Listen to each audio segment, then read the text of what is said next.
pleasant morning to one and all present here and all who have joined this webinar on New Education Policy 2020. Education, which is a light unto our souls, which serves as the most powerful weapon which you can use to change the world. As rightly stressed and quoted by Nelson Mandela, education is the first step for the people to gain knowledge, critical thinking, empowerment, and skills they need to make this world a better place. The process of education has added different flavors and perspectives to our learning and equips us to live in a global economy. The new education policy 2020, which envisions as Indian education system that contributes directly to transform our nation sustainably into an equitable and vibrant knowledge society, by providing high-quality education to all. Today, we present you a very meaningful webinar on National Education Policy 2020, led by Dr. Shakila T. Shamsu, Secretary Committee of National Education Policy 2020, New Delhi. It is facilitated by DPOL First Grade College under the leadership of Reverend Dr. Anil Thomas, Provincial, and Reverend Dr. Baiju Anthony, Secretary, DPOL Education Society. Reverend Father Johny, Director, DPOL College, Mysore. Reverend Father Johnson, Principal, DPIRS, and Vincentian Fathers and faculty members at DPOL campus. Let us hope that the session enlightens each of us to provide a community of long-time learners, responsible global citizens, and champions of our own success. Now, I request all to remain a few seconds in silent prayer to invoke the blessings of Almighty God.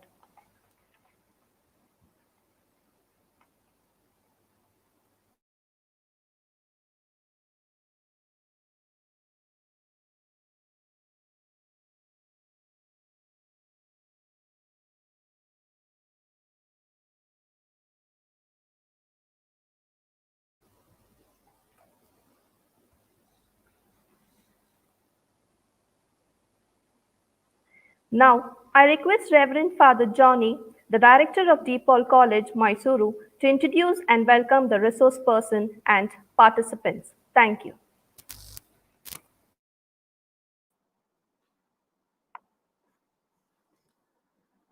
Dear friends, a lovely day to everyone present here and to all who have joined this webinar on Education Policy 2020.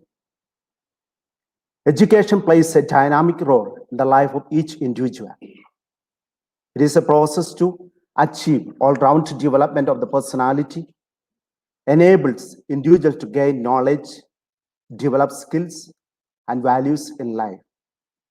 To facilitate these aims of education, the government of India has brought out new education policy to open the horizons of learning as we live in the world of technology. Today, as we begin this webinar on New Education Policy 2020, it is my privilege to welcome Dr. Shakila T. Shamsu, Secretary, Committee for National Education Policy 2020, Ministry of Higher Education, New Delhi. Though we might have participated in a number of webinars on new education policy, it's a unique opportunity to listen to a person who is a part of drafting this policy. Dr. Shakila Shamsu is currently Officer on Special Duty for New Education Policy, the Department of Higher Education, Government of India.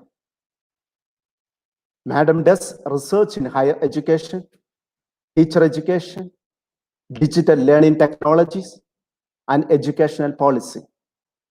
Such a gifted person has agreed to come to this platform to share the spirit of New Education Policy 2020. On behalf of DPOL Education Society, DPOL Degree College, and all the participants, I cordially welcome Dr. Shakila T. Shamsu to this webinar. Welcome, respected madam.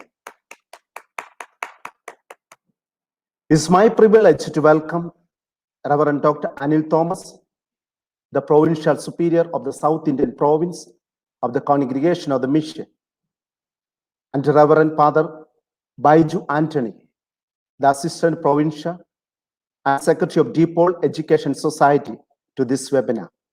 Welcome, dear fathers. I extend a warm welcome to all the principals of our institutions, Reverend Fathers, Reverend Sisters, staff members of all the schools, faculty members of DPIRS campus, professors, technical team, friends, and all well-wishers to this virtual gathering. Welcoming one and all, I invite Reverend Dr. Baiju Anthony, Assistant Provincial, to inaugurate the webinar with a short message.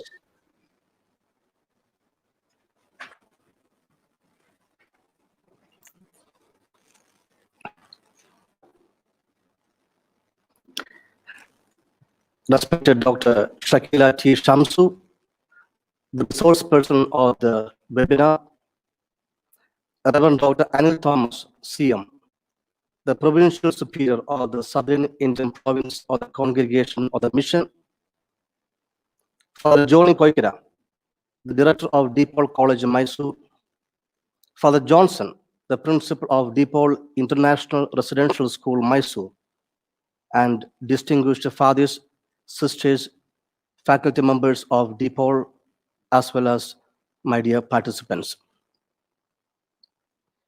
The opening statement of the new National Education Policy states the following.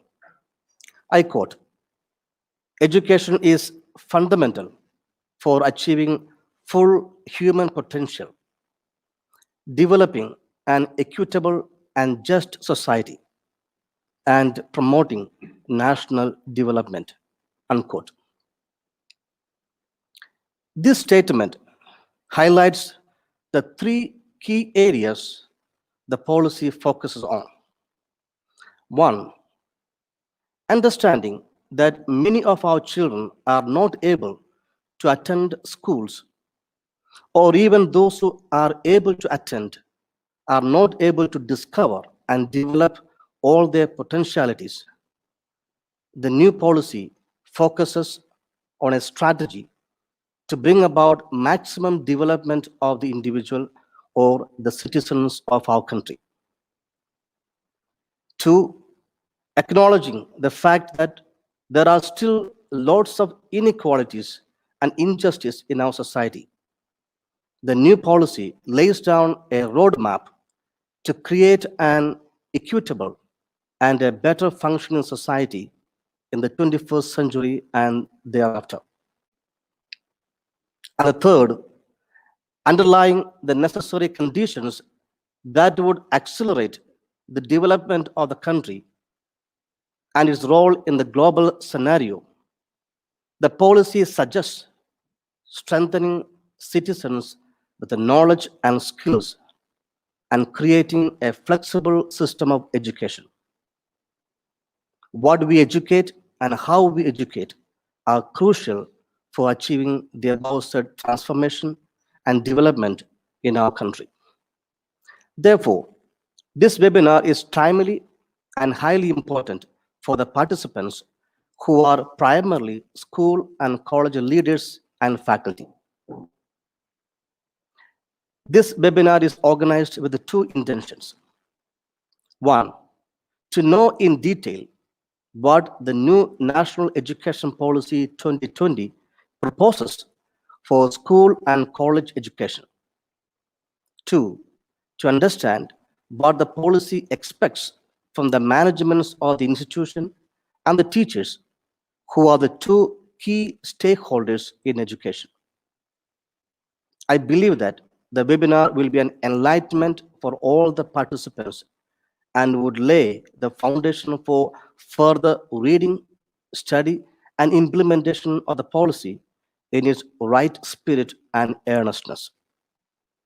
With these few words, I am pleased and honored to declare the webinar on National Education Policy 2020, New Perspectives in Education inaugurated. Now, with deep appreciation for her simplicity and readiness to associate with DPOL Education Society and the DPOL College Mysore in this webinar. I invite Dr. Shakila T. Shamsu, the resource person of the day, to begin her presentation. Welcome, dear ma'am. Thank you, Reverend Dr. Baiju. And at the outset, I'd like to express my deep gratitude to the DPOL Education Society and its group of institutions for inviting me to a webinar on the National Education Policy 2020. I thankful to Reverend Dr. Anil Thomas, Father Johny, and Father Johnson, as well as all provincials, faculty, and students from your group of institutions who are present today for this webinar. The NEP 2020, or the National Education Policy 2020, you are aware, is the third in the series of education policies that this country has witnessed.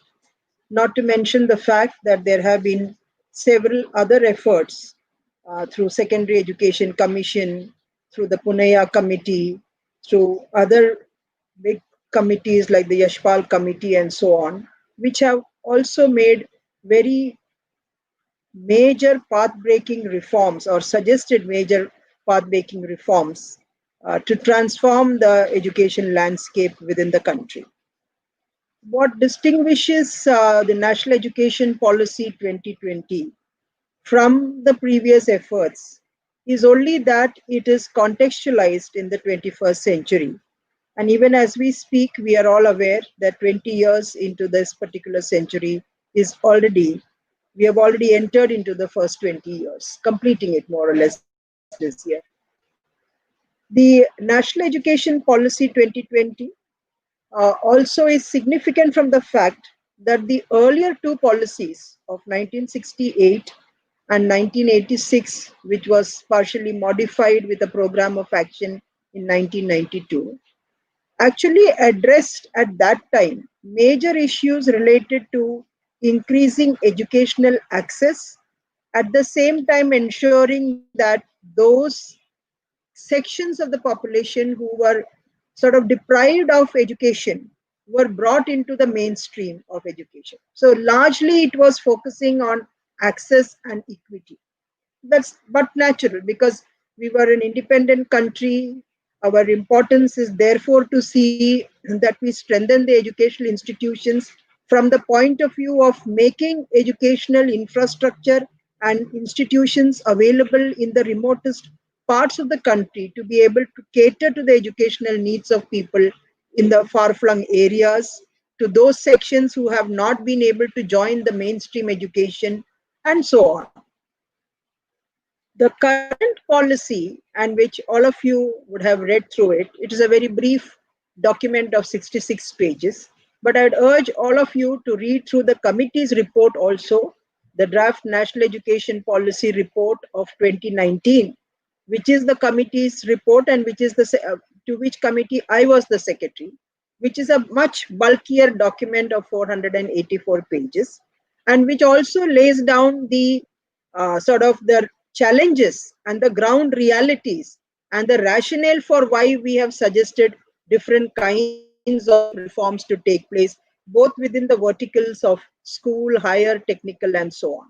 So to get a real flavor of the 66-page document, it is very important to also have a look at this voluminous document of 484 pages. Though, as I would also like to say with a caveat, that the NEP 2020 is not a précis or a concise version of the draft NEP 2019. It contains about nearly 75 to 80% of the recommendations of the draft NEP report, but there would be distinctive features of NEP 2020 which do not find place in the draft NEP of 2019. And that emanates from the fact that this document, which was submitted on 31st May 2019 to the incumbent Human Resource or the Minister of Education, the nomenclature of the ministry having already been changed, sought public feedback, sought feedback from the state governments, from the honorable MPs, from colleges or educational institutions in the public domain. All this was online, and we received bulk number of letters, even in hard copies, amounting to something like about 2 lakh suggestions. And it was discussed in the parliamentary standing committees. It was discussed with a group of MPs, particularly from the southern states because of the language issue. And it also had letters going out to all the chief secretaries of the state and the ministers of education in these states, the governors of the states. Even as we speak today, there is a governors conference happening on the higher education part of the NEP. All this was an effort to get stakeholder feedback, and based on the feedback we received, about 20% of the recommendations that you find in NEP 2020 are different from those or are distinctively new from those that are there in the draft NEP 2019. Now, the 5 pillars that we talked about in the NEP 2020, and which therefore is different from the earlier policies, is we have said it is not just access and equity, but it would also look into aspects of quality, and therefore excellence is one of the foundational pillars of this policy. It will look at the aspect of affordability of education, as much as the accountability of all the stakeholders, not only the educational institutions, but also the teachers and also the students and every other member of this society who is directly or indirectly connected to education. As we speak, we are all aware that education is one sector which touches the lives of every single human being. And therefore, we cannot sort of ignore the fact that education, in a certain sense, is not only just an aspect of personal growth, societal good, but also for the national development and also for putting a nation as well as the students on a global map, and therefore having a recognition that we can make it to the global league by actually providing quality education. Before I go on to talk about the main recommendations of the policy, I would also like each one of you to understand the philosophical basis which we base the policy. We are all aware, or maybe it may be sort of a new aspect that you may not have looked into. There was a report of the UNESCO, which was an education commission, and which submitted it in 1996. That is learning in the 21st century and the treasure within, learning the treasure within. And this policy had many things which, if you read that document, you will see a lot of similarity in the rationale for our recommendations, because we actually thought that that was one of the critical documents, base documents, on the basis of which many of our recommendations have come forward. And this particular learning the treasure within, or which talks about learning in the 21st century, says that learning has 4 different distinct aspects. I wouldn't say distinct, it would be wrong to say that. 4 different aspects which have a lot of interconnectedness and interplay. And that is learning to know, which is really the kind of knowledge acquisition we do. Learning to do, the kind of practical application of that knowledge. Learning to live together and to live with others. And that is the kind of cooperation and the collaborative manner in which we need to live within a society, and leading to the aspect of sustainable life. And finally, learning to be, to emerge the potentials of every single person through this tool of education. So learning is actually nothing but understanding what is actually the true potential of the human being. And education is the tool which allows that to flower and allows that to be manifested in becoming a better human being, in contributing to the society, in contributing to the nation's growth and to the productivity and to the research. So these 4, learning to know, to do, to live together and to live with others, and learning to be, these are the 4 major pillars that, or the 4 aspects of learning that we have thought in terms of many of our recommendations. The other important aspect was that India is a signatory to the global commitment under the United Nations for the Sustainable Development Goals of 2030, which are 17 targets and goals laid down. But as far as education is concerned, that is the SDG Goal 4, which at one point of time in the UN discussions, they used to think that it was just one other goal, as much as climate change, as much as employment, as much as safe drinking water, as much as urban infrastructure. It is basically focusing on people, planet, and partnerships. That were the 3 P's of the SDGs. And therefore, they at one time, the United Nations SDG goal is just one among the 17 sustainable goals. But today, their thinking is that, and there is documents which say that SDG 4 is the one which is going to be the driving SDG goal, which will then result in changes in the other sustainable development goals. Therefore, it has been given as if it is the lead goal, and all other goals actually contribute to that. And that goal reads to provide equitable and inclusive quality education for all and provide lifelong opportunities.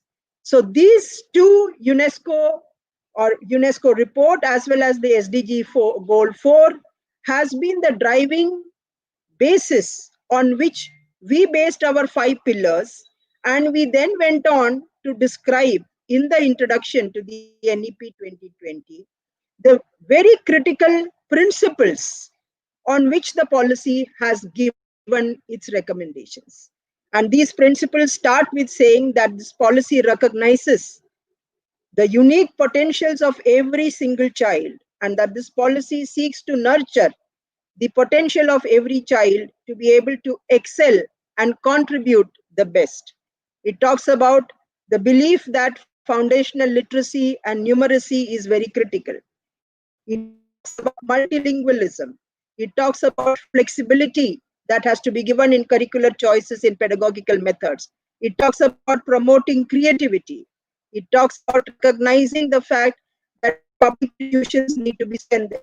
It talks about equity as being one of the critical aspects for SDGs, as for promoting an equitable educational environment and ensuring that all sections of the society have equal rights to participate in the education system. And if the policy makes recommendations to fill those gaps, to address those gaps, it talks about nearly about 22 principles, which has been the basis of many of our recommendations. Now, coming to the policy itself, the policy looks at education in a very interconnected manner as a single continuum, starting from the age 3 of a tender age of a child of age 3 and going on to higher education, which may then provide for research and encompassing within it the early learning through early childcare education, school education, higher education, embedding technical and professional education, and looking at cross-cutting themes of vocational education, adult education, technology in education, and so on, till it comes to the basic principles of the regulatory system and other aspects. But what is significant is that it does not look at each of these as if they are watertight compartments.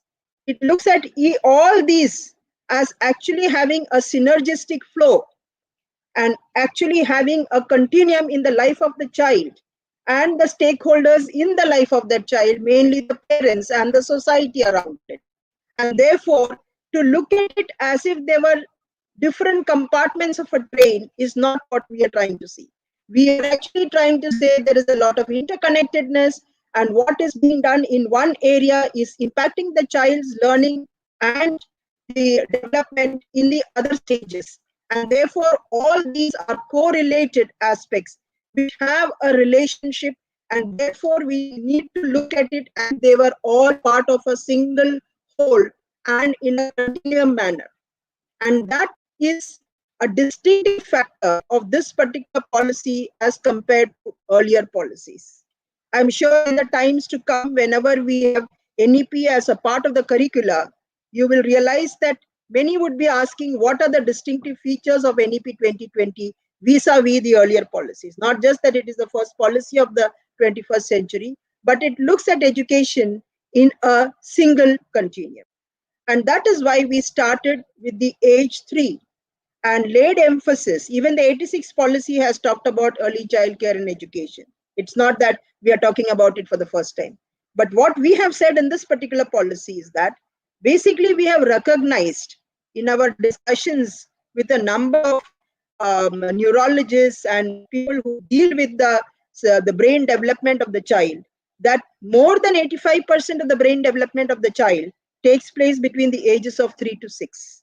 And just as we talk in terms of health, the first 1,000 days of a baby's birth, similarly, this stage between the 3 to 6 is a critical stage of the child's brain development, of the child's neural networks getting activated to be able to assimilate many things that are there around it, not just in terms of the higher order, but it is only the basics, colors, shapes, the coordination, the kind of ability to assimilate.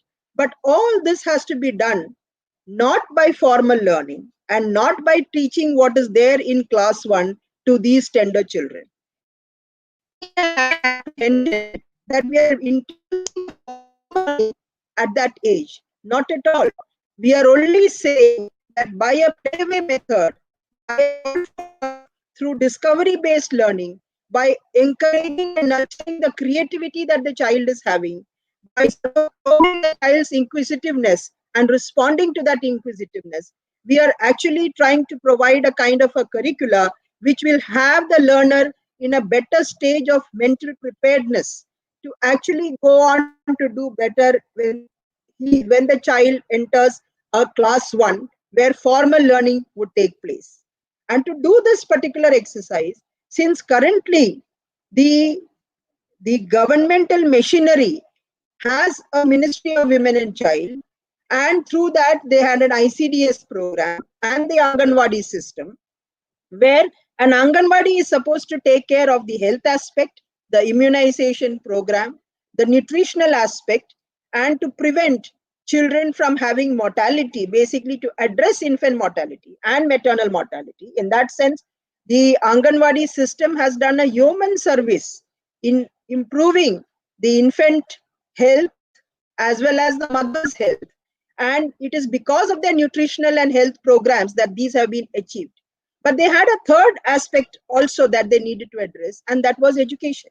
But an Anganwadi worker and the system of the Anganwadis with their available infrastructure and the resources have been unable to handle the education part of it. And that is the gap that we are trying to say, that the early childhood care and education will be a critical part, not to be achieved by taking over the Anganwadis, but to collaborate with the Anganwadi system in a four-pronged strategy, with Anganwadis being co-located near preschools or Anganwadis being located near primary schools, and creating new Anganwadis where Anganwadis were just not there, and starting a preschool section within the formal schooling system by actually addressing the ages of 5 and 6 in the formal schooling, but 3 to 5 still largely remaining with the Anganwadis.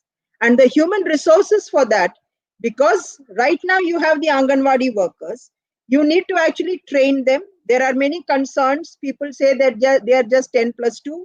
But we also know that out of the 14 lakh Anganwadi workers, this country has statistics which says that more than about 6 lakh of them are already graduates. And they can be given the kind of appropriate training in a very short-term course to actually look at the pedagogical needs of the children in that tender age group of 3 to 5, and in a playway method introduce that. And we have anticipated that this can be only done jointly by the Ministry of Education, with the Ministry of Women and Child, with the Ministry of Health, with the Ministry of Social Justice and Empowerment, Ministry of Tribal Affairs. All of them jointly together will try to take this forward, and the NCRT will formulate a national curricular and pedagogical framework for early childhood care and education. So we have laid down things that could be done to ensure that once the curricular comes out, within a period of 1 to 2 years, can we start doing early childhood care education through these kind of multiple strategies in joint collaboration with the other stakeholder ministries, and ensure that all children have equally got an opportunity for a good foundation of early childhood care education. Let me say that even today, there are well-to-do parents who are sending their children to play schools and to preschools. So who is left out? It is those sections who cannot afford, who send their children only to the Anganwadi, and where only their health and nutrition is being attended to. And when that child finally enters the class 1, he is already having a huge learning divide as compared to those children who came from elite families with the background of preschool and play schools. This gap is what this policy seeks to address by giving a level playing field to all children in this country to have a very good early childhood care educational program, which would be funded by the government, and therefore all children come into class 1 with almost a similar level of preparedness. The learner's preparedness, the child's preparedness, the mental preparedness that the child needs to actually then go on to developing better learning as the child grows into the advanced stages of learning. And this is therefore the most critical pillar of this particular policy. And I go straight to therefore the structure that we talked about of 5 plus 3 plus 3 plus 4, that is curricular and pedagogical structuring only. It is not a physical restructuring of the schools. Many are having concerns that schools will have to reconfigure themselves to fit into this physical restructuring. It is not a physical restructuring. It is only a curricular and pedagogical restructuring related to the science of brain development and the fact that there is something we call as age appropriate learning. And that is why the first 5 years is between the ages of 3 to 8. The preparatory stage is between 8 to 11. The middle stage is between 11 to 14. And the secondary stage is between 14 to 18. And correspondingly covering the preschool plus class 1 and 2, then 3 to 5 in the preparatory stage, 6 to 8 in the middle school, and 9 to 12 in the secondary stage. This is not for physical restructuring. This is for the approach to where you will actually have a different kind of a pedagogical approach. The curricula of a given subject will also be factored, taking into account the child's ability to understand a particular subject. Let us say like learning civics or a particular language at maybe class 3 would be very different from the learning of civics as a subject as the child enters the middle school. And as the child enters maybe the secondary stage, we might call it as a very important vertical of the social sciences subject. So the curricular restructuring is having the strongest pillar at the 5 stage, where you are talking about the foundational stage with an early childhood care education and the classes 1 and 2 that are currently there. And in this stage, up to the grades 1 and 2, what we have also observed is that there are many reports bearing this out, that the learning that takes place up to grade 3 and grade 5, you see a number of children dropping out. And that dropping out happens because we have not addressed what we used to be called, what many of us in this age group know as the 3 R's of learning: reading, writing, and arithmetic, which we have given a nomenclature of foundational literacy and numeracy. We are only trying to strengthen the child's basic understanding of reading, writing, mathematical abilities and mathematical functions and operations of division, subtraction, addition, and so on, and the concepts that are involved in mathematical thinking at that stage, because unless the child grasps this, the child is likely to drop out, and which is what we are seeing is the current learning crisis. And therefore, in a mission mode, we want to ensure that all children would achieve the basic foundational literacy and numeracy up to grade 3, that is by a certain period of 2025, so that we bring back children who have dropped out. We ensure that those who are falling behind, they are sort of given the kind of remedial and the kind of requisite backup kind of, so that they are able to cope up. Then they all come on a similar learning footing to proceed further in their learning as they go into advanced stages of the preparatory stage, the middle stage, and the secondary stage. Obviously, for each stage, the teaching learning processes will have to change because we are trying to move away from a rote-based learning and a memorization-based learning to a more experiential-based and an activity-based learning process. The teachers, therefore, will have to remodel the manner of pedagogy, the pedagogical tools that may be needed to achieve this kind of change in the manner that children should learn.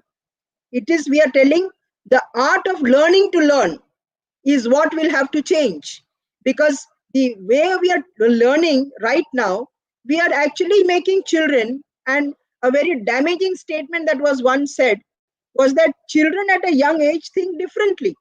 But having gone through the pipeline of education, they all come out like robots thinking alike. We have killed their creativity, we have killed their ability to question, we have killed their critical abilities, and we have made them like robots. And the saddest part of it is they have not assimilated what they have learned because we have laid emphasis on rote learning and memorization. And therefore, it becomes very significant that the kind of pedagogical tools we use, that the teachers will have to use, that is where the change is taking place. So the curricular approach will change, the pedagogical approach will change. Obviously, that assessment will also have to undergo changes. Because if you're doing away with memorization and you're emphasizing on activity-based learning and experiential-based learning, then the kind of assessment that you're currently following with examination systems only testing the memory will also have to undergo changes. And in assessment, we have also talked about trying to reduce the stress for examinations, because though we have also mentioned that there is a need to know the feedback by having using board level examinations, which we have left to the state governments to decide how best they want to do it at classes 3, 5, and 8. We want very particularly to actually see these exams not as a method of eliminating children from the education system, but as a method of ensuring that if there is remedial action needed, that they would be so that they continue to be within the system. One of the targets we have said is universalization from preschool to secondary education, that is from the ages of 3 to 18 by 2030, by ensuring that every child who has joined at the age of 3 will continue to complete their education up to the age of 18, up to class 12. If that is what the target is, why is it that people are misreading the effort to have examinations at class 3 and 5 and 8 in addition to the test as a method of elimination? Cannot be so. We have not contradicted ourselves at all. We have tried to say that these are mechanisms for the state to assess where their students are performing, and if there is some action to be taken to ensure that they continue doing well in their studies, that kind of actions can be taken by the state government, by the teachers, by the schools and the educational institutions, jointly with the efforts of the civil society, so that these students continue with their education in a very enriched manner till class 12. Now, this three verticals combined with a major change in the school education is that the current system looks at education as saying something is curricular, extracurricular, co-curricular, something is vocational, something is academic, something subjects are arts, something is science. Whereas we have realized that a child's holistic development encompasses all these talents, capacities, and potentials.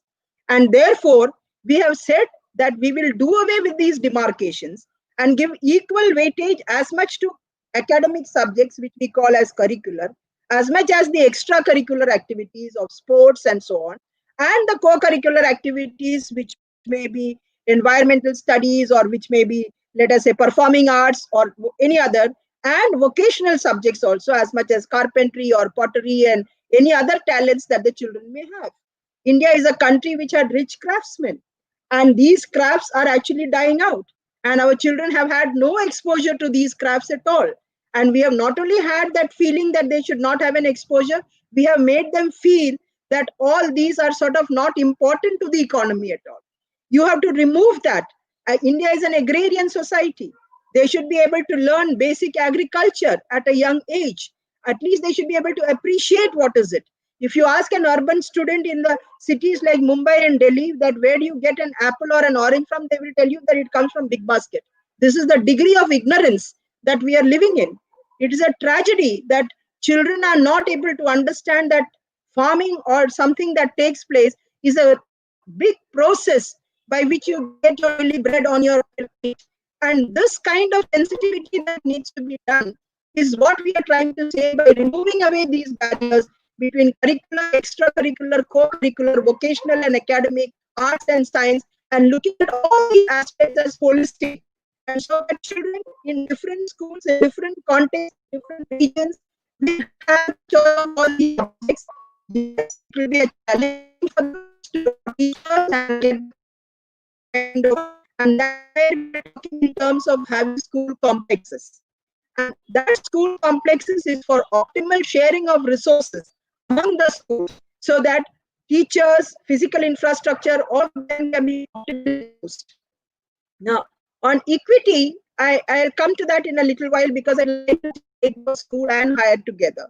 But I'll move now towards the higher education to understand that the same principle of flexibility and holistic development that has led to our telling about a 4-year or a 3-year holistic multidisciplinary undergraduate program.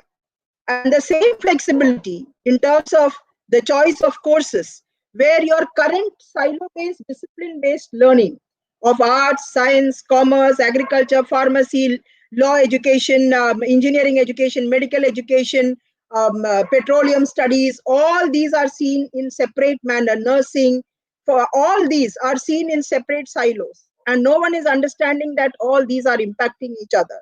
And that children may not like to necessarily take only one particular discipline, but have talents where they can actually learn maybe music with coding and maybe a particular language or a particular performing arts or a particular sport, because all these go to make up a holistic individual. And therefore, the curricular choices in the higher education also will be like a huge flexible option to be offered, and the student will have the flexibility to decide whether the student would like to continuously complete a 4-year program or exit at first year or second year or third year or complete the 4 years. And the modularity of the program as well as the multiple exit option that we are giving is something that we are only appreciating the principle of lifelong learning. Someone may want to do a particular 1-year course, go out to a world of work and then come back and rejoin, and that flexibility should be there. The second flexibility we are giving there, or rather the third flexibility that we are giving there, is that the student has the flexibility to take up courses not only from the institution where he or she has sought admission, but also to take it from multiple institutions, either where it is possible in a geographical vicinity in a face-to-face manner, or through the ODL, or through the online, or through MOOCs. And all these credits will go into or flow into an academic bank of credit, and we will have a national higher education qualification framework which decides the equivalence and the mobility, and the student can have the option to major in more than one subject depending upon the number of courses taken in a particular given discipline. Similarly, in that same line, because we have a 3-year or a 4-year undergraduate program, we are saying the masters could be 1 year or 2 years. We have also said a third option, that someone who's done a bachelor's 4-year with research, an intense research project, need not even go in for the masters, but can go directly for the PhD. So you see the options that are being available. The flexibility is there in the duration, in the choice of courses, in the modes of learning through ODL or face-to-face or MOOCs, as well as in the terms of not only the completion rate, but also the options when they go in for the higher education streams. Yes, MPhil has been discontinued, and many people ask why it was discontinued. I think many of us here should appreciate the fact that at one time MPhil was a very significant degree, which was used as an eligibility criteria for admission to the PhD program. And at that time, the PhD programs did not have an inbuilt course for research methodology or any coursework.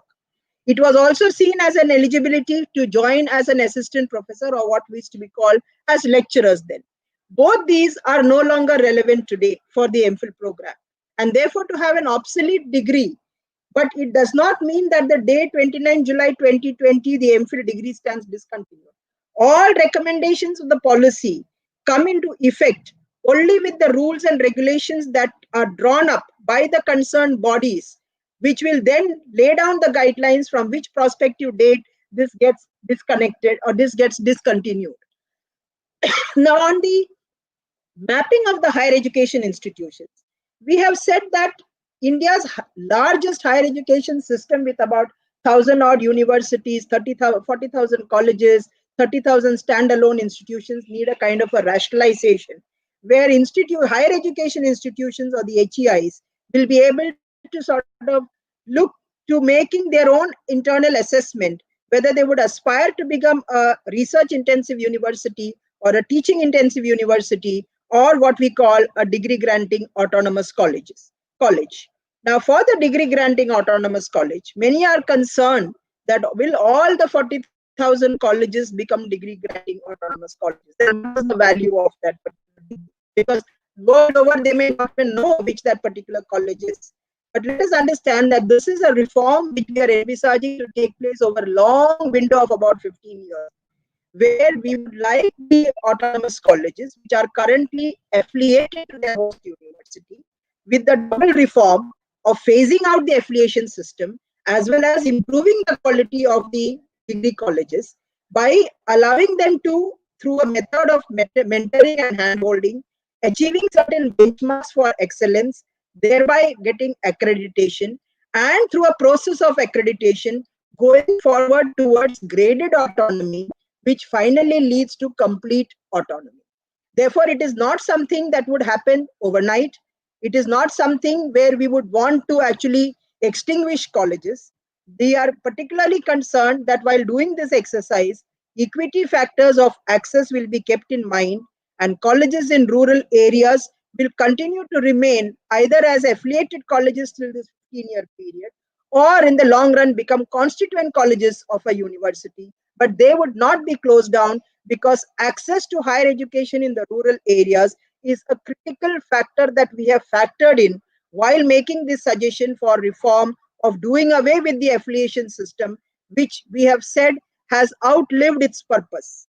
It was at one time, we are all products of an affiliating system. We have studied in affiliated colleges in degree level, undergraduate level. But today, the affiliation system has become kind of a white elephant, too difficult to handle. Universities have something like 800 colleges, 600 colleges, 700 colleges, where quality of education is just not there, where simply there is 2 examinations or 3 examinations conducted, and it is merely a revenue generating through affiliation fee and an exam conducting body with no importance or no basic importance being given to the quality of that education. And therefore, you have a student passing out of a degree college with a degree being awarded by a particular university, but that certificate not having any value because the person has not really had quality education at all.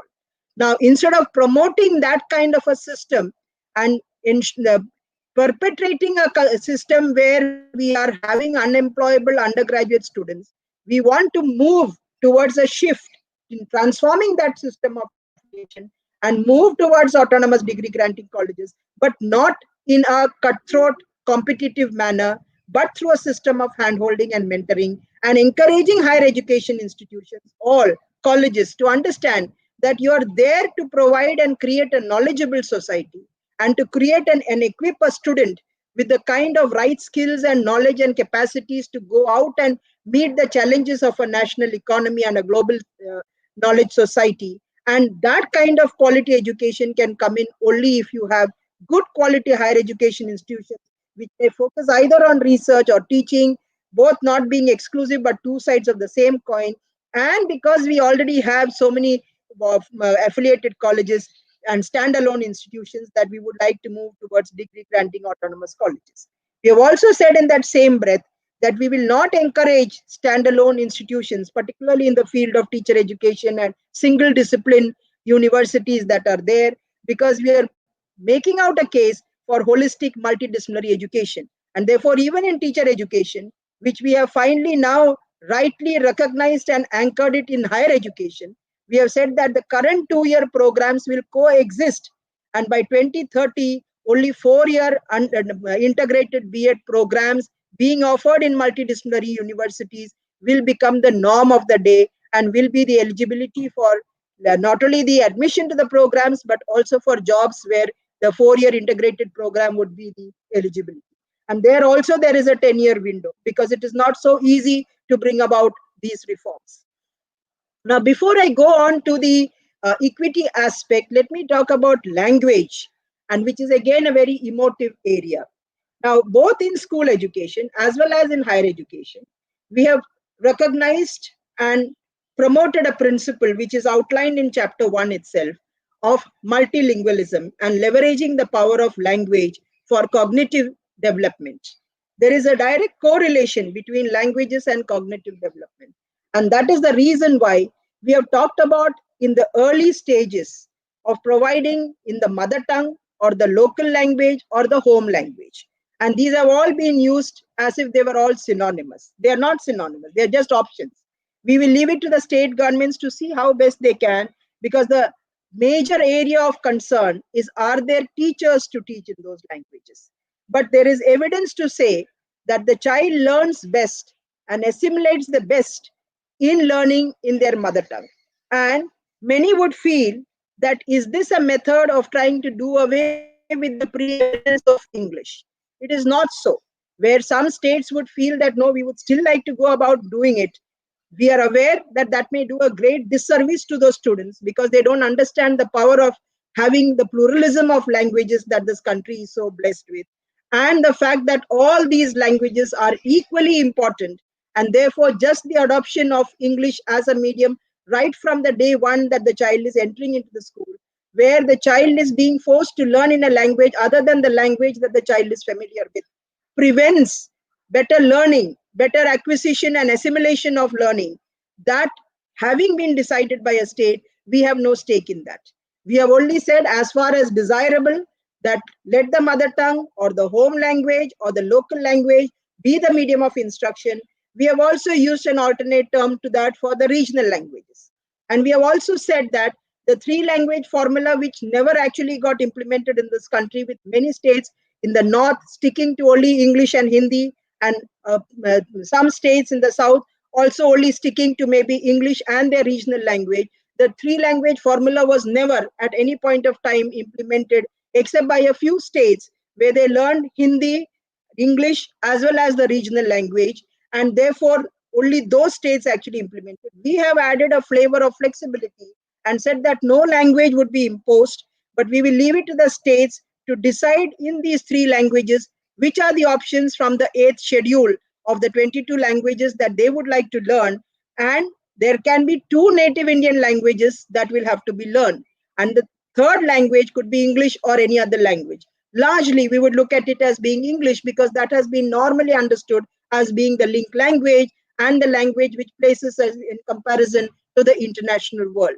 But this is the 3-language flexibility we have said. The same thing in higher education.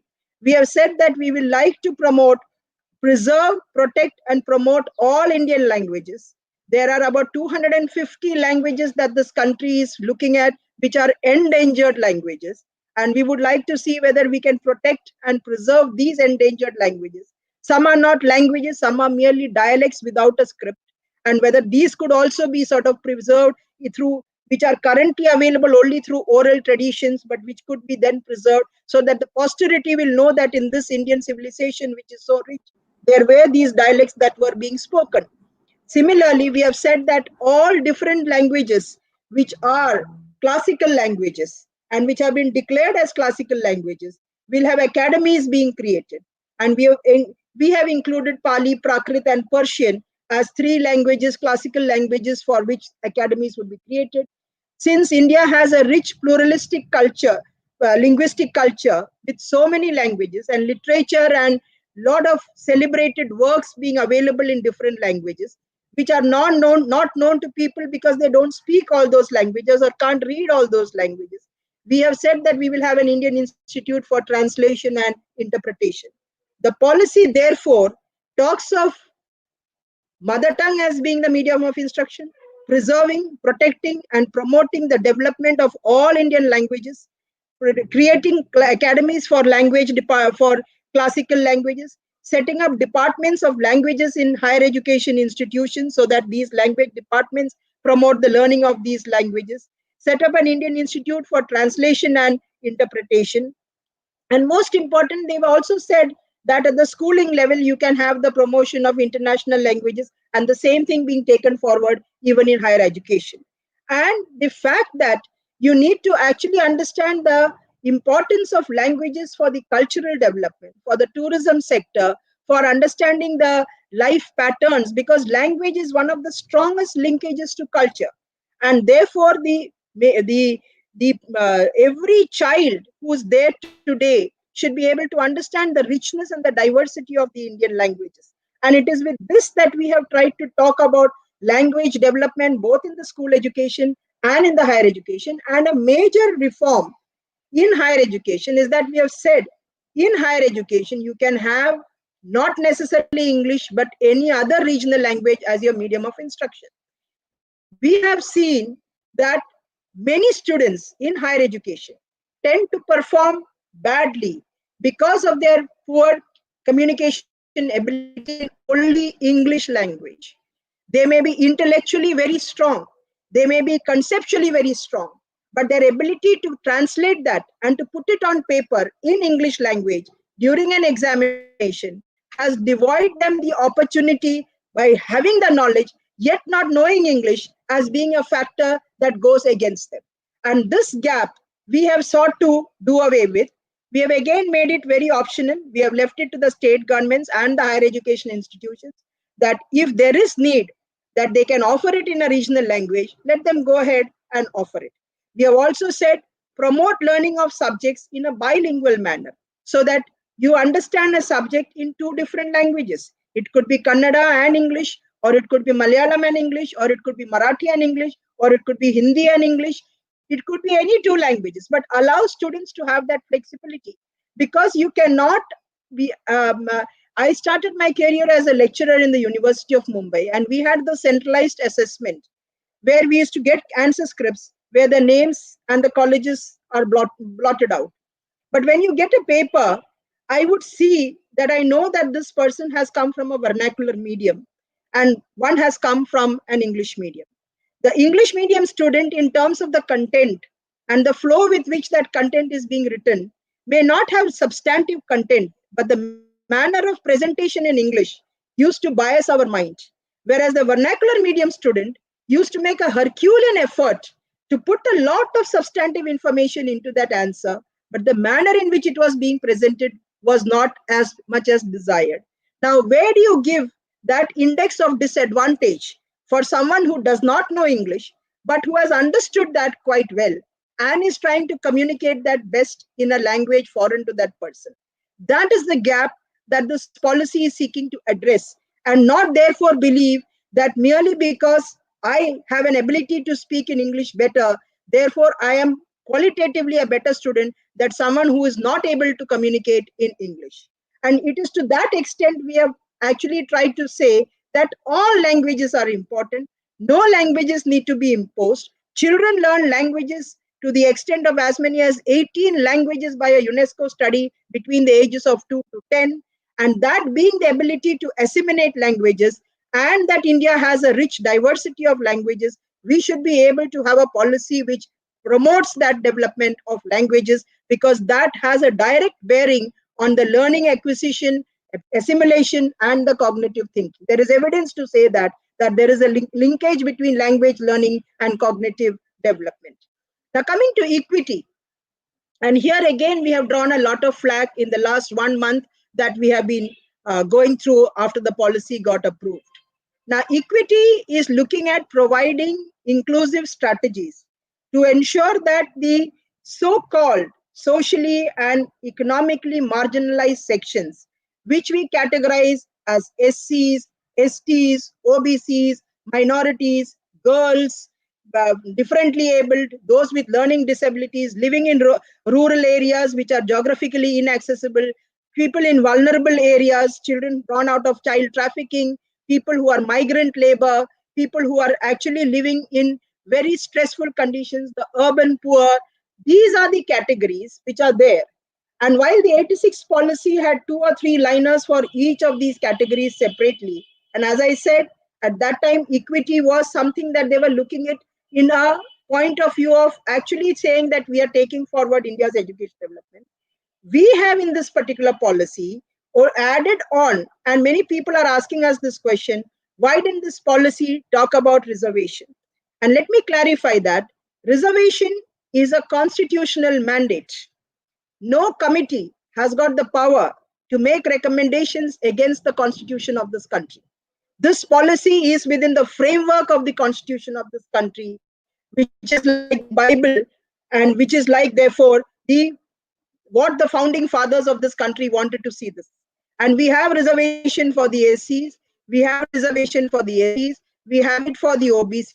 Some states provide it for their minorities. There are cross-country reservations for women, for differently. So that of these and all this policy has tried to look at as equity and inclusion in both the school education and in the higher education is to say that in addition to the reservation, there would be measures taken to enhance educational participation of these categories of people by providing what we say as enhanced scholarships, by providing hostels and study rooms, by providing that kind of support like bicycles, books, and so on, by extending the KGBV schools up to class 10 and maybe up to class 12, by trying to create a gender inclusion fund, by earmarking certain areas as special education zones where people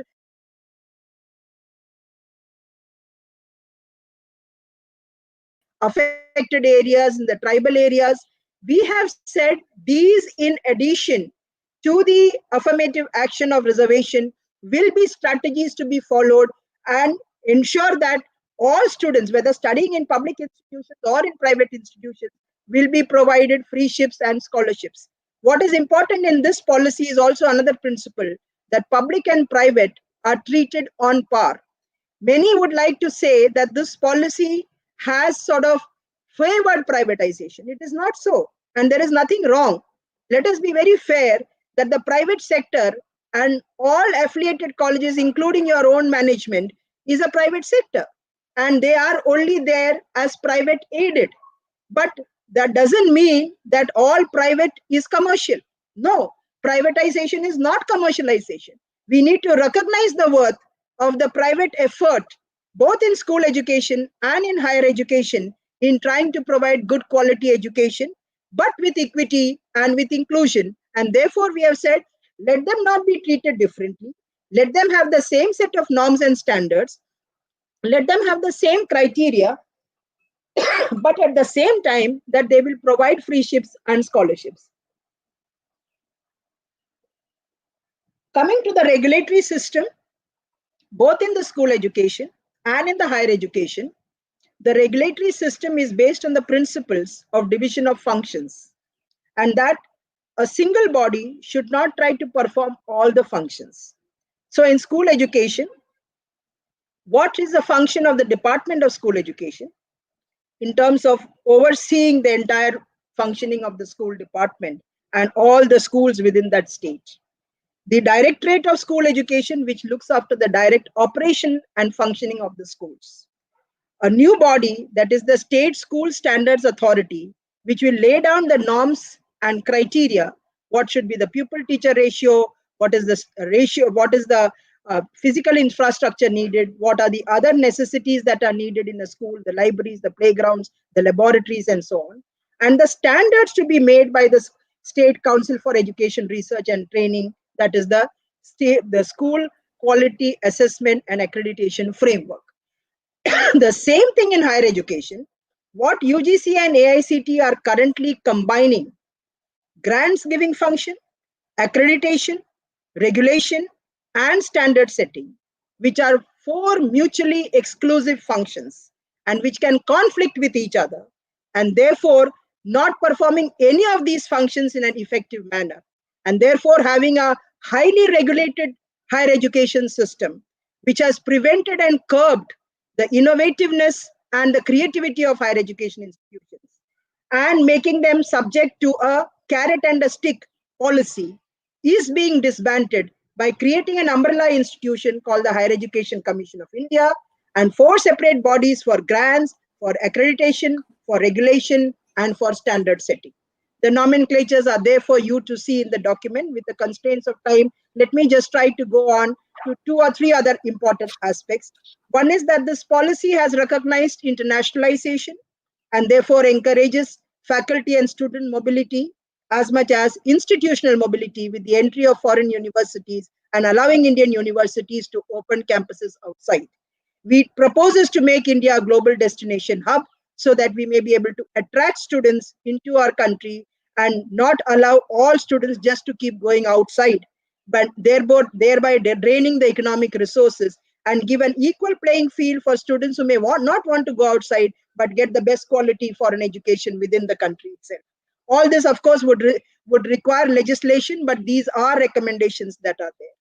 The promotion of ODL system as being recognized, we have set a GER target of reaching 50% by 2035. In school, that target is to achieve 100% by 2030, and a 5-year gap by which we are saying that because our feeder route is coming from the secondary education. Today, the transition rate from the secondary to the higher education is around 67%. And with that 67%, we can never reach a GER of 50% by 2035. We have to ensure that we achieve universalization up to secondary education so that we get 100% up to secondary stage, and then that numbers would then enter into the higher education to reach what we call the 50%. And in this 50%, we have factored both vocational education and the open and distance learning. We have set numbers so that we will have about 1 crore coming in from the ODL system, some 50,000 coming in from the vocational stream. By the time we move to multidisciplinary education, this would all be part of the holistic multidisciplinary education and factor into taking into the GER target. The NRF has been one of the landmark reforms of this policy. And many have apprehensions here too, that all research proposals of every single research student in this country is going to go in for a single window clearance from NRF. And absolutely misgiving that I would like to sort of tell you, NRF is not a single window clearance for research proposals that may be coming from lakhs and lakhs of students. All that the NRF is trying to do is to create a body which will sort of catalyze research that is taking place, whether it is in agriculture, medicine, in social sciences, through DBT, through DST.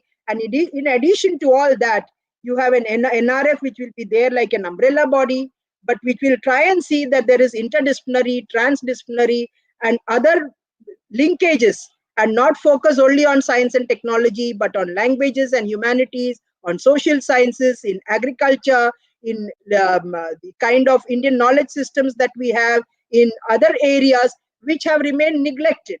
And most importantly, that research culture would be inculcated in the state universities. 94% of our higher education enrollment does not happen in the 141 centrally funded institutions of the government of India. It happens in the state universities. And it is in these state universities that at the moment, there is hardly any enabling environment for research. And therefore, the NRF has a significant role in trying to seed, nurture, and germinate research in undergraduate education by actually creating that kind of enabling mechanisms, and also at the same time trying to create a competitive edge. Let us not treat competition as a bad word. Competition is essential for us to perform better, and research needs competition. Currently, the funding of research in this country is a minuscule 0.6%, and we need to reach towards 2%, a recommendation made by Professor C.N.R. Rao way back in 2006, that every government of India ministry and state government should earmark 2% of their GDP funds for research purposes. The NRF is expected to have heightened research funding and look at research in a holistic manner. Coming to technology, we know that COVID has made technology being accelerated, but that is not what the policy is. Yes, the chapter 24 on online education was post-COVID that we wrote it, no doubt, because we had talked about technology in education for teaching learning purposes, for administration and for governance, and for educational management and so on. but online education and digitalization of education, while recognizing the digital divide in this country, and therefore the concerns of access to digital devices being a major area which will prevent a lot of people from accessing high quality digital education, improving the quality of the digital learning, not just for providing remote learning, but for synchronous learning, for an enriched learning purpose, and leveraging existing platforms of Diksha and Swayam Prabha to have better technological access to students, and at the same time looking in strengthening digital infrastructure, giving strengthening e-content in regional languages, and looking at a host of issues that are affecting online education. And in technology, our recommendation for creating a national education technology forum to make appropriate decisions of the right technologies needed depending on the type of institution. These are a host of recommendations that we have made with both technology and online education. And on the resources, the much needed 6% of the GDP remains a goal even in this policy. And we look forward for a strengthened CABE to actually to have state bodies also playing an important role in taking forward this particular policy for this implementation. And finally, on the implementation, it is not going to be a straight-jacketed one date for implementation. It would be a phased implementation. Many of the non-financial reforms may take place within a year or two. Some of the financial ones, because of the COVID crisis and the absence of financial resources, it may take place between the 3 years to 5 years, some between 5 to 7 years, with 7 to 10 years, and further between 10 to 15, and removal of affiliation, closure of standalone institutions going as much as 15 to 20 years. But in all these exercises, the center and the states, the schools and the higher education institutions, all the autonomous bodies and the regulators, all the players like the NTA, the new body of Parak, the State Council for Education Research, NCRT, all these bodies need to be working in a coordinated and collaborative manner to achieve this, as much as all the students and the teachers need to be educated on what are the changes, and therefore all education institutions will have to create an institutional development plan, something that Dr. Baiju was asking about. What do institutions have to do? The institutions have to create institutional development plans by taking into account the views of the faculty and the teachers, who are the ones who are going to actually implement this new paradigm shift that we are proposing in the national education policy. So let us all do our part of the bit to ensure that we take forward the recommendations of the policy. It is not X going to do it or so and so going to do it. It is each one of us that need to do that to make this policy a reality. It is not an external thing. It is something that is meant for each one of us, and each one has got to contribute our bit to make this policy a reality. I think I overshot the time, but since I was covering the entire policy, I thought I need to touch upon each aspect for the benefit of all of you who are participating. Thank you for giving me this opportunity. Thank you very much, madam. Thank you very much.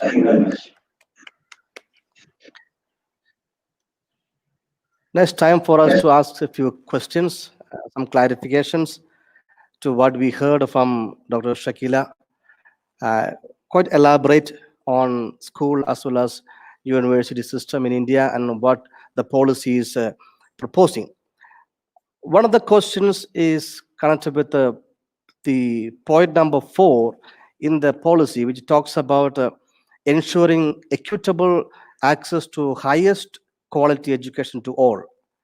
So does the commission suggest to the government to improve that equity and equitable access more government schools in this country, or are they also side by side allowing students to go to private schools but with government supporting them with some scholarships?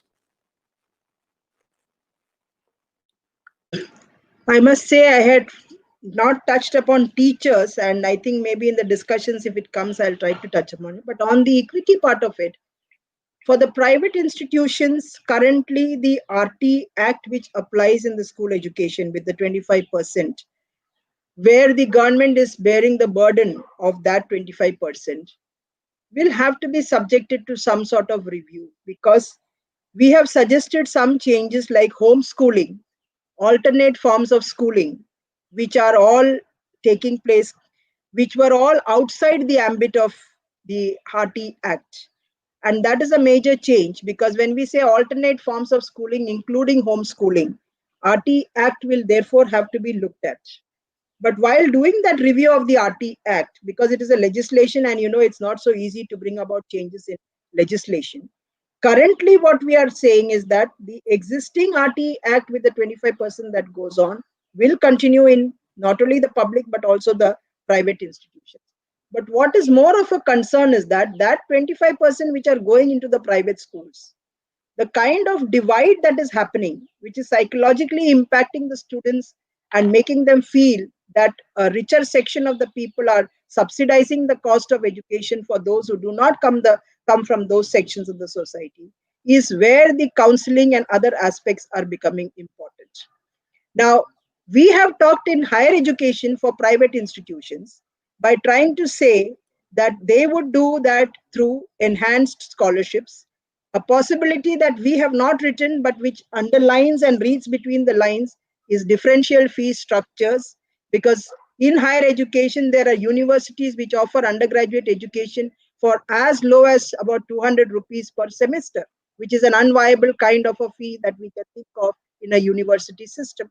So whether we could cross subsidize by enhancing the fees, and whether we could have a number of additional scholarships and free ships that can be provided. What this policy has articulated is that no child will be deprived of education, whether in school education or higher education, for not having the means to achieve it. And we have also said that under the GER targets, for each category of ST, ST, OBC, minorities, the states must identify and lay down targets to ensure that these also come up to the national average. Now, obviously, the states have been given a recommendation, and states will have to prepare implementation plans that we will work towards ensuring equitable access to all these sections of the people, including women. We have said a gender inclusion fund. We have said other social inclusion fund. We have said special education zones in aspirational districts in rural areas. For the differently abled, we want special educators. For those with learning disabilities, we want special educators. Now, these are a host of strategies that we have suggested. Ultimately, if the spirit of a state government is to deny it, there is nothing that can be done. A policy is not a legal document. The policy is always an aspirational vision document. Policies cannot be taken to the court of law. So ultimately, the detailing and the spirit to implement is left to the main stakeholders, that is the institution and the state governments. So education is in the concurrent list. It's not a matter with the government of India, and the government of India cannot start imposing that you will do it like this or you will do it like that. It is up to the state government as much as the institutions, and each institution, I think, should keep equity considerations in mind for sustainable growth. Another question is about, in the policy it talks about regular formative assessment rather than summative assessment. And as we understand, it talking about a change in the way the examination is going to be held in this, or the assessment is going to be held in this. So are you, there will be a major change in the way exams are held in this country, or how the assessment is done in this country, the school system? So let us not say in the country. Let us understand that we are not saying one size fits all, but there will be broad assessment guidelines which will have to be laid down by all state school boards, the CBSE, the ICSE. We have talked about a body called Parak. This body is supposed to be an all-encompassing body taking all the school boards into account, coming out with guidelines which currently we have, where we will lay down learning outcomes, and based on the changes that we are talking about in the 5+3+3+4 in the curricular and pedagogical structure, and therefore the move or shift from rote-based to experiential learning. Obviously, the kind of assessment that we are following, and currently where only we have an end of the term exam and a summative assessment, needs to be changed so that you track that. And a very important term we have used is the holistic report card of the child. If you have to do a holistic assessment of the child, not just from the point of view of the marks that the child has acquired, but from the kind of strength and weaknesses that the child has, and therefore the kind of remedial steps that have to be taken to enhance that learning, to improve. Ultimately, what is the purpose of education? To make a person a better student, make a person a better human being, make a person understand a particular subject, to apply that in the real life situations, in the world of work. If all this has to be done, the current examination and the current pattern that we are following has to undergo reforms. And that is the shift that we are envisaging. But as I said, it would have to be where every stakeholder, particularly the teachers, taking the parents and the students into confidence. Because the most important thing is to change the attitude in which these reforms can take place. The others would look like an imposition. The importance is to make them understand that this reform is necessary to have better learning, and therefore a better performance, and therefore to have a holistic development of the child. So the assessment is made for those changes, but it would be a consensus with all the school boards working together and being a part of that new body that we are talking about, which will take some time to come through. But meantime, the state boards, the CBSE, the ICSE, and all other bodies will have to work together to sort of individually let them do it, and then bring in when the consensus is being sought for. Thank you, ma'am. Another question from the participant is, what will be the future of the freestanding nursery schools and preschools where this policy is implemented? Are they going to exit, or are they going to be still there in place? We actually had a concern that whether we should suggest a regulatory system. And I think one of the sub points in our early childcare chapter is looking at, you see, before we brought out this policy, there is an ECCE policy brought out in 2013 by the Ministry of Women and Child, which then anticipated that this highly commercialized, unfair preschool system that exists, where children are being subjected to formal learning at a very tender age, destroying the childhood of that child, needs to be regulated. And where it is only seen that if somebody is sitting free in the house, get 10 children into that class, and therefore make an income out of it, and say that early childcare education is being offered. This system has done great damage. We have talked in terms that we should look at a mechanism of regulating it. But it is a matter where each state government will have to find out whether we actually say that all of you subscribe to these new set of norms, and if not, you may have to leave, or where we say that you may align yourself with existing schools and work in a coordinated manner with them, or align yourself with Anganwadis and then work in the manner that it is being suggested as per the new curricular and pedagogical framework that we have thought of. Now, this would be left to each state government trying to bring out its guidelines, but we are very clear that except for a very handful of preschools and play schools who have done service, rest of them have actually destroyed the childhood of the child, and therefore made them like robots at a very tender age of 3 and even less than that. They are the demarcation between a daycare center and a play school and a preschool, and looking at playway joyful learning. These have to be scientifically done and not seen as an income generating activity for those who feel that this can be leveraged as a commercial activity. Unless we look into that in this manner, I think we will be continuing to do greater damage. And we have said that the regulations of these institutions was laid down in 2013, and this policy reaffirms that this sector needs to be looked into.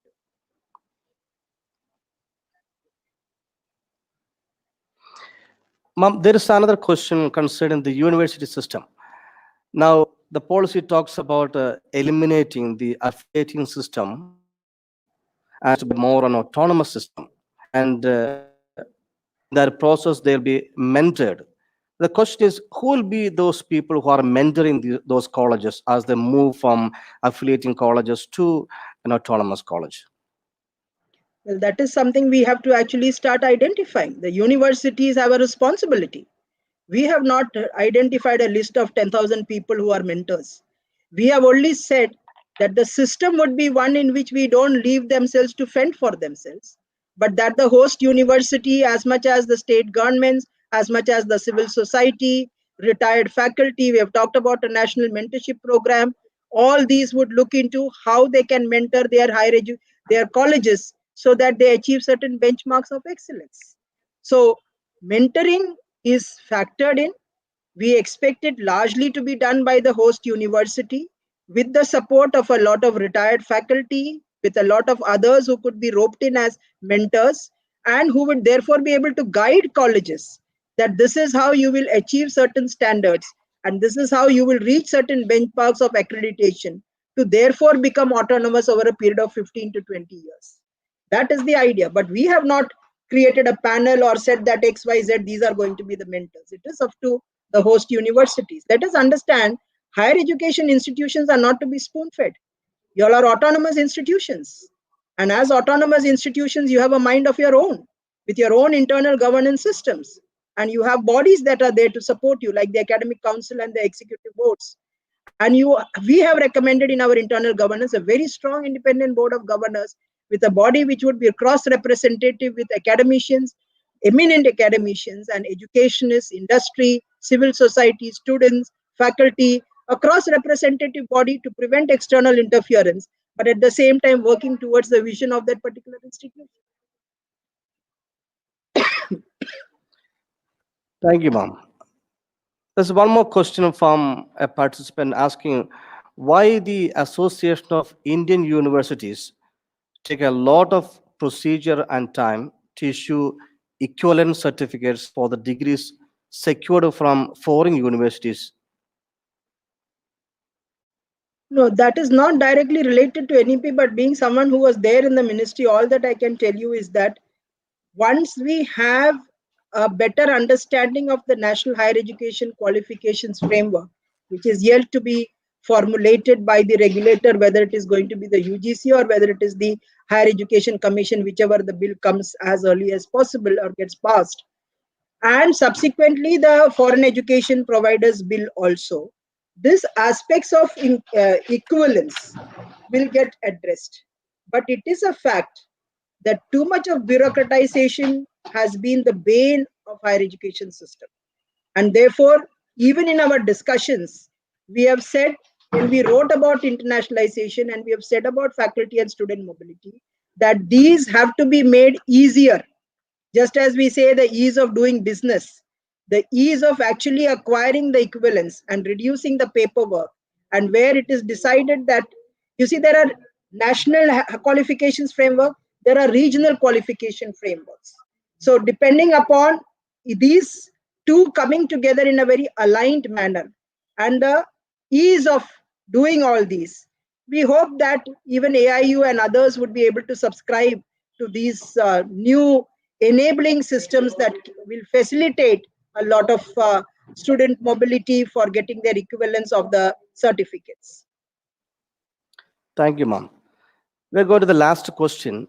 In the country, there are a lot of schools that are with up to 10th standard. Now, when the NEP 2020 is going to be implemented, are all these schools to begin 11 and 12th, or they have to end with the 8 if they don't want to go for 11 and 12th? No, so we actually have started conversation with the state governments. We are not, from the Government of India point of view, aware of what is the ground realities and whether schools are up to class 3 or 5 or 8 or 10 or the 11 and the 12 being part of the university system. These are all different for all the 36 states and UTs.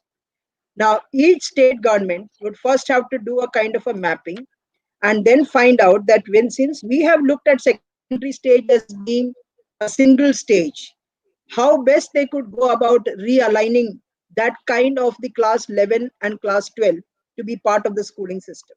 And this will have some broad timelines being given by the government of India to the state governments, and in conversation with the state governments, try to decide on by which date they may have to go in for this kind of a change.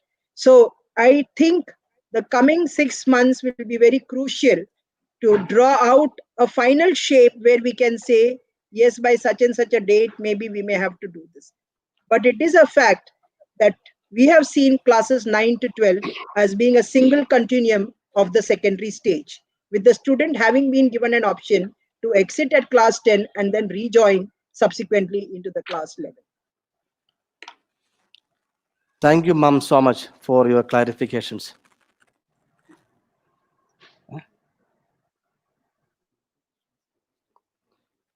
There are a lot more questions, and due to lack of time, we are not able to go into all the questions. Now we invite Reverend Dr. Anil Thomas, the president of our society and the provincial of South Indian province of the Congregation Mission, to talk to us about his appreciation of the program. Respected Madam Dr. Shakila, Reverend Fathers, staff members of DePaul College, DePaul School, and our faculty and staff joining from different schools and colleges. Good afternoon to all of you. I should honestly say I am extremely happy that DePaul School and DePaul College, Belagala, Mysore, were able to unanimously organize this great event, which I call great, certainly great event, in this successful manner. And I am glad that we were really blessed by God's grace to uninterruptedly stream this, and many of us have greatly profited out of it. Certainly, it was a great blessing that we got as our resource person, Dr. Shakila Shamsu, because I don't think there are many persons who can authoritatively speak as she did on this policy. And therefore, it was really enriching. And then, as we know, there were a lot of apprehensions in our minds, a lot of doubts and confusions regarding the national education policy. And thus we are, as we move to the next stage of implementing the policy which the government has presented to us, it was essentially necessary that all of us who are in the forefront of implementing this policy have a very clear idea about what it is, so that we can go ahead with confidence as we start implementing this. And at the end of this talk, we can say with confidence that the new education policy is a welcome as well as an ambitious program that will certainly place India and Indian education into modern, progressive, and equitable status. And thus I am sure, I am happy to say that it is an aspirational, she quoted this as an aspirational vision statement, the policy.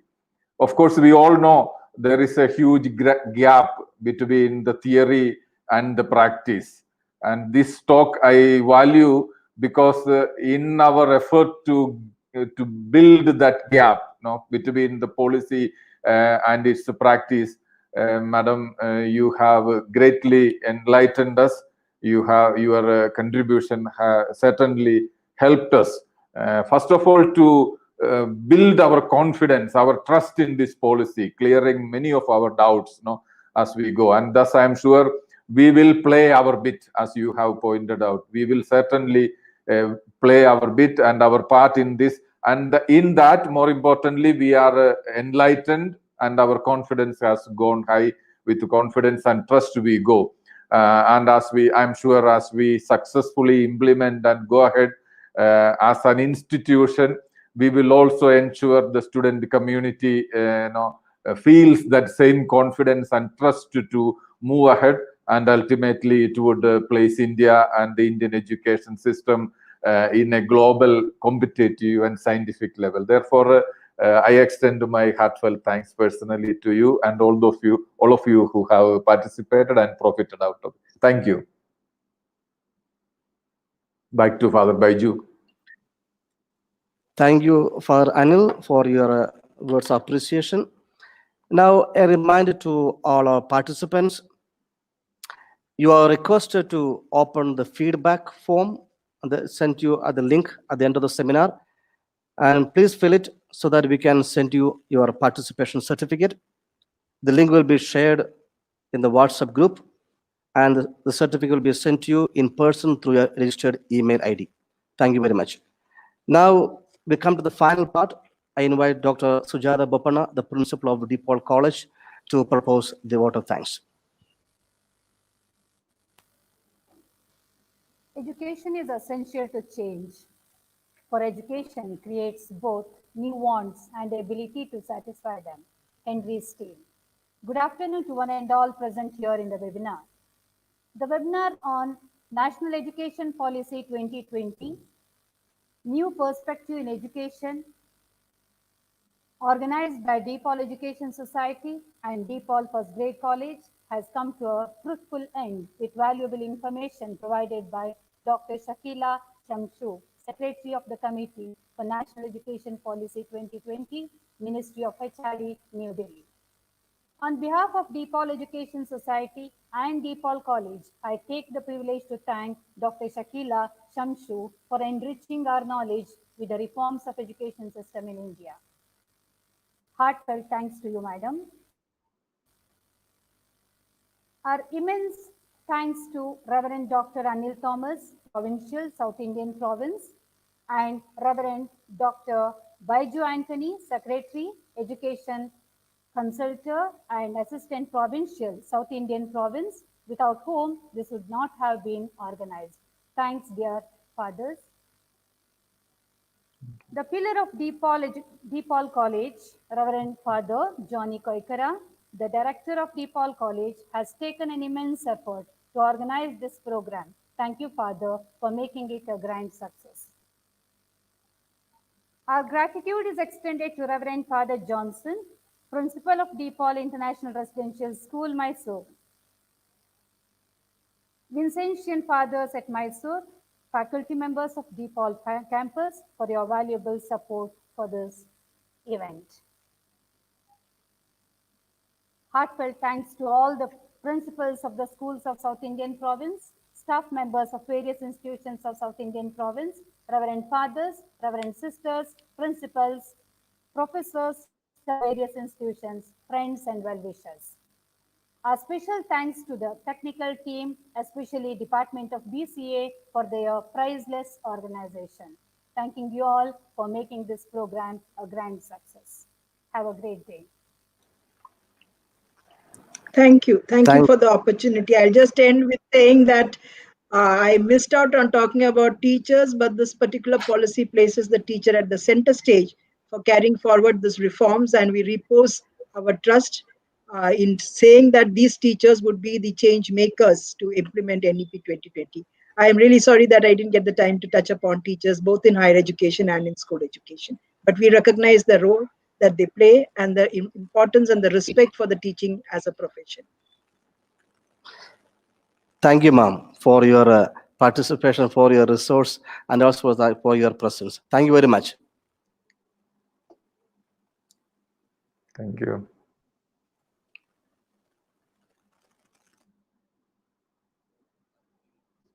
Thank you.